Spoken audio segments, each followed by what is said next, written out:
Assalamualaikum warahmatullahi wabarakatuh.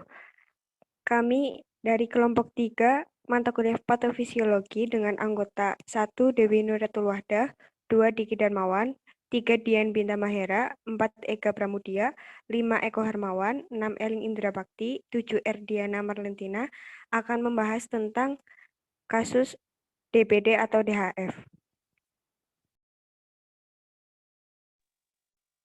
Apa itu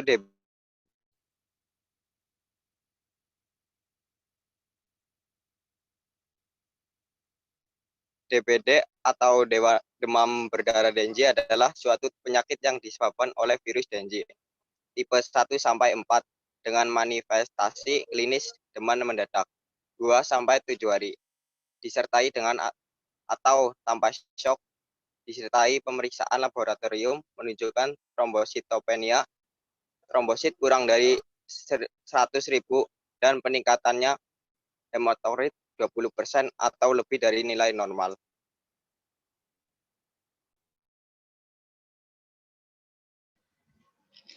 Penyebabnya disebabkan oleh virus dengue yang tergolong arbovirus arthropod borne virus, artinya virus yang ditularkan melalui gigitan arthropoda, misalnya nyamuk Aedes aegypti betina.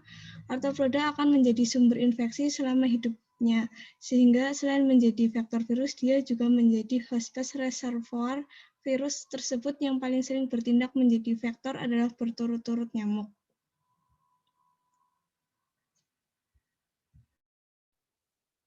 Tanda dan gejala DPD: 1. Demam mendadak berupa suhu tinggi. 2. Nyeri pada seluruh tubuh. 3. Nyeri di belakang kepala berat. 4. Suara serak. 5. Batuk, epitasis serta disuria. Keenam, lemah. Ketujuh, nafsu makan berkurang, dapat juga disertai muntah masa tunas 3-15 hari, tetapi rata-rata 5-8 hari. Setiap pasien yang tersangka menderita DHF perlu dirawat di rumah sakit.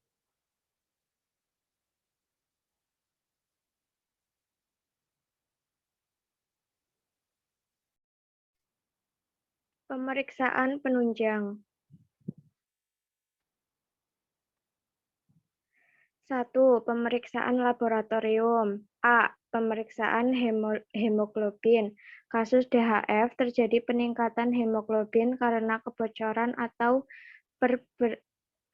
perbesan pembuluh darah sebagai cairan plasma akan keluar dari dan menyebabkan hemokonsentrasi. Kenaikan kadar hemoglobin lebih dari 14 gram per 100 ml. Pemeriksaan kadar hemoglobin dengan cara metode Sahli maupun fotoelektrik. Yang B. Pemeriksaan hematokrit. Peningkatan nilai hematokrit menggambarkan terjadinya hemokonsentrasi yang merupakan indikator terjadinya perbesaran plasma. Nilai peningkatan ini lebih dari 20%. Pemeriksaan kadar hematokrit dapat dilakukan dengan metode makro dan mikro. Yang C. Pemeriksaan trombosit. Pemeriksaan ini dilakukan pertama kali saat pasien didiagnosa sebagai pasien DHF. Pemeriksaan trombosit perlu dilakukan pengulangan sampai terbukti jumlah trombosit tersebut tetap normal atau menurun. Penurunan jumlah trombosit kurang dari 100.000 per Joule.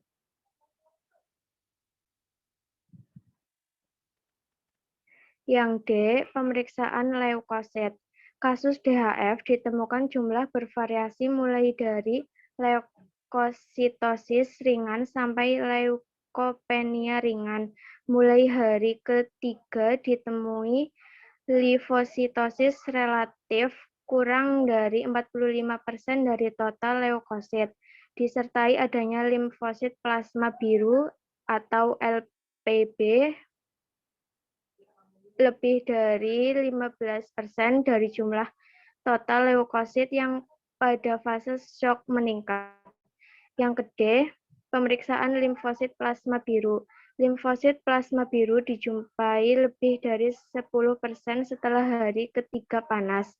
Buvikot di pemeriksaan darah hapus ditemukan limfosit atipit atau limfosit plasma biru lebih dari 4% dengan berbagai bentuk, yaitu monositoid, plasmasitoid, dan blastoid limfosit. Terdapat limfosit monositoid sel Downey 1 mempunyai hubungan dengan DHF derajat 2 dan IgD positif, dan limfosit non-monositoid, plasmasitoid, dan blastoid atau sel Downey 2 dan sel Downey 3 dengan derajat 1 dan IgD positif.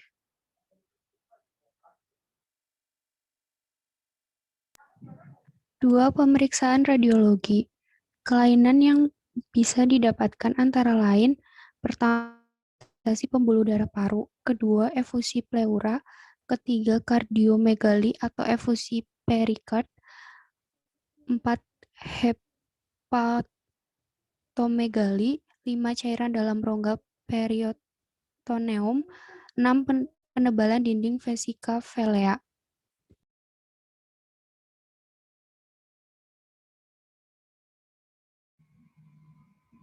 Patofisiologi. Secara umum, hipotesis secondary heterologous infection menjelaskan bahwa jika terdapat antibodi yang spesifik terhadap jenis virus tertentu, maka antibodi tersebut dapat mencegah penyakit. Tetapi sebaliknya, apabila antibodi terdapat dalam tubuh merupakan antibodi yang tidak dapat menetralisasi virus, justru dapat menimbulkan penyakit yang berat. Antibodi heterolog yang telah ada sebelumnya akan mengenai virus lain yang akan menginfeksi dan kemudian membentuk kompleks antigen antibodi yang akan berikatan dengan Fc reseptor dari membran sel leukosit terutama makrofag. Dihipotesiskan juga mengenai antibody dependent enhancement atau ADE, suatu proses yang akan meningkatkan infeksi dan replikasi virus dengue di dalam sel mononuklear. Sebagai respon terhadap infeksi tersebut, terjadi sekresi mediator vasoaktif yang kemudian menyebabkan peningkatan permeabilitas pembuluh darah sehingga mengakibatkan keadaan hipovolemia dan syok. Terjadinya syok berdasarkan hipotesis infeksi sekunder sebagai akibat infeksi sekunder oleh tipe virus dengue yang berlainan pada seorang pasien. Respon antibodi anamnestik yang akan terjadi dalam waktu beberapa hari mengakibatkan proliferasi dan transformasi limfosit dengan menghasilkan liter tinggi antibodi IgG anti dengue. Di samping itu, replikasi virus dengue terjadi juga di dalam limfosit yang bertransformasi dengan akibat terdapatnya virus dalam jumlah banyak. Hal ini akan mengakibatkan terbentuknya kompleks antigen antibodi atau virus antibodi kompleks yang selanjutnya akan mengakibatkan aktivasi sistem komplement. Pelepasan C3A dan C5A akibat aktivasi C3 dan C5 menyebabkan peningkatan permeabilitas dinding pembuluh darah dan merembesnya plasma dari ruang intravaskuler ke ruang ekstravaskuler. Pada pasien dengan syok berat, volume plasma dapat berkurang sampai lebih dari 30% dan berlangsung selama 24-48 jam. Perembasan plasma yang erat hubungannya dengan kenaikan permeabilitas dinding pembuluh darah ini terbukti dengan adanya peningkatan kadar hematokrit, penurunan kadar natrium, dan terdapatnya cairan di dalam rongga serosa atau efusi pleura dan asites. Syok yang tidak tertanggulangi secara adekuat akan menyebabkan asidosis dan anoksia yang dapat berakibat fatal.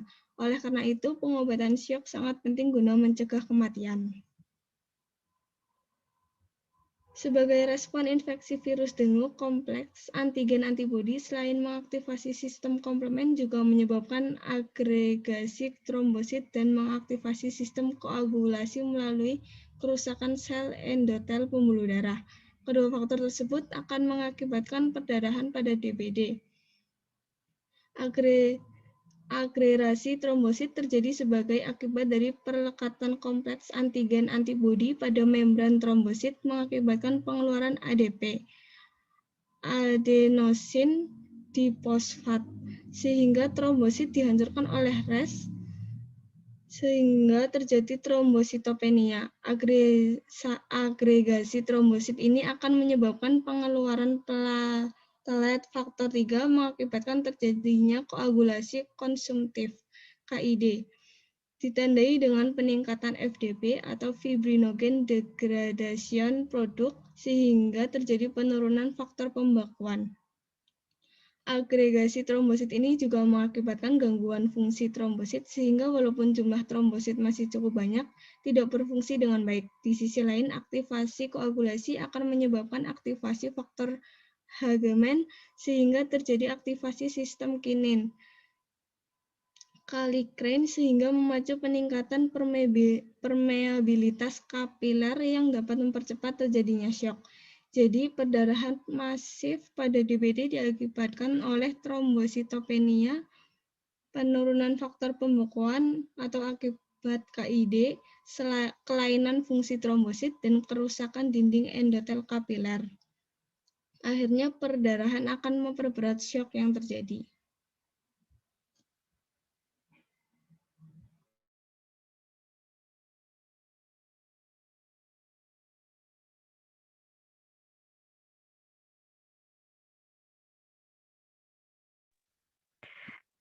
Demikian presentasi dari kelompok 3, banyak kekurangan dan kesalahan.